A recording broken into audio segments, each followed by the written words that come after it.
Hello les fans agilistes, bienvenue sur la Minute Agile. Aujourd'hui, on va parler d'un atelier qui n'est pas forcément très connu, mais que j'apprécie particulièrement, qui s'appelle le Buddy Programming. Alors, qu'est-ce que le Buddy Programming? Ça fait penser à pair programming?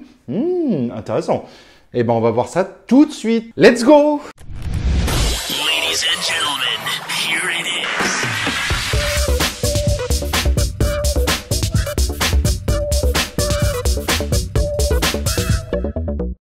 Alors, on va parler en effet, comme je le disais, du Buddy Programming, qui est une pratique que j'apprécie particulièrement. Elle n'est pas forcément très connue, mais les équipes de dev qui la mettent en place, en général, l'apprécient plus particulièrement.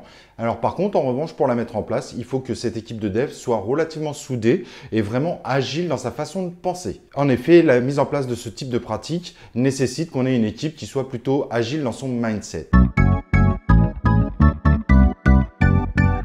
Alors, qu'est-ce que ce fameux Buddy Programming?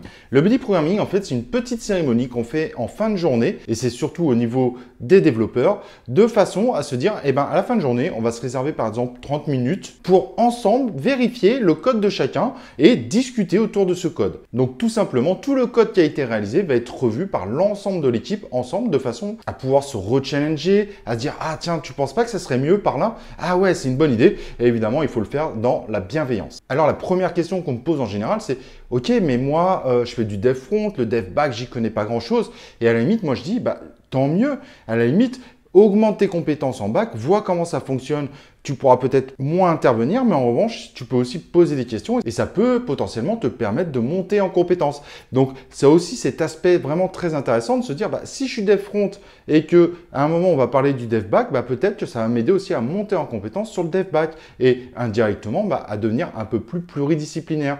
Donc, il y a vraiment dans ce buddy programming des aspects d'amélioration, donc excellence technique. Il y a des aspects de partage, mais également des aspects de montée en compétences. Et c'est ça que j'apprécie vraiment particulièrement dans cette pratique. Et en général, on l'a fait en fin de journée, avant de clôturer notre journée, pour rentrer chez nous pépère. Dans cette pratique, on peut voir aussi quelque chose d'intéressant, c'est-à-dire que si on a un ou deux seniors et que le reste de l'équipe sont des juniors, ça va permettre aussi d'aider les juniors à monter en compétences.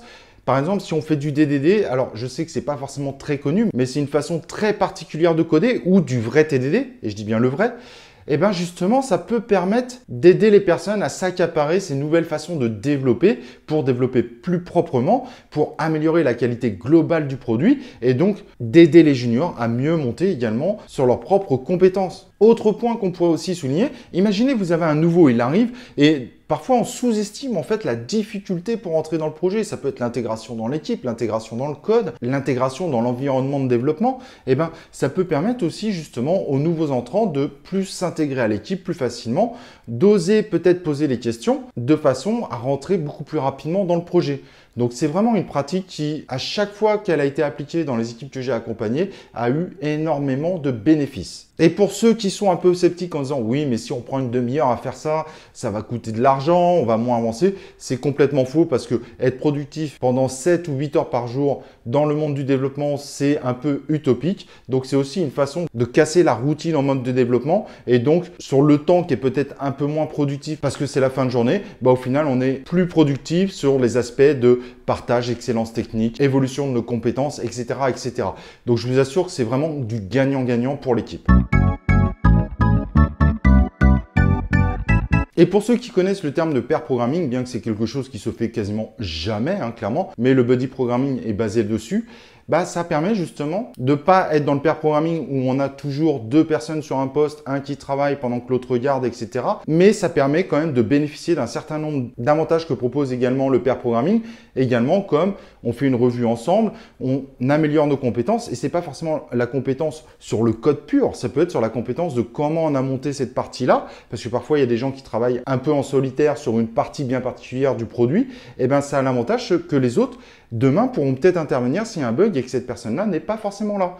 Donc, comme le pair programming, ça apporte aussi cette qualité. En revanche, par rapport au pair programming, c'est beaucoup moins contraignant et c'est pour ça que les personnes qui aiment l'XP mais qui n'ont pas la chance de pouvoir l'appliquer, XP pour Extreme Programming, vous pouvez aller voir d'ailleurs notre vidéo sur le sujet de ce framework ultra complet mais très difficile à mettre en place, car on ne va pas en parler ici, évidemment, c'est pas le thème de cette vidéo. Et bien ces personnes-là vont retrouver un certain nombre d'éléments en fait et des bénéfices qu'apporte l'extreme programming avec cette approche qui est un peu alternative, mais qui fonctionne extrêmement bien. Alors peut-être que vous, en commentaire, si vous avez eu la chance de mettre cette pratique en place, de m'annoncer qu'en fait, ça n'a pas si bien marché que ça. En revanche, moi, sur tous les projets où ça s'est appliqué, les équipes sont unanimes sur l'apport qu'apporte cette pratique. Donc si vous êtes dev, si vous êtes une équipe de dev, n'hésitez pas à essayer de le pratiquer et revenez après quelques temps nous faire un feedback.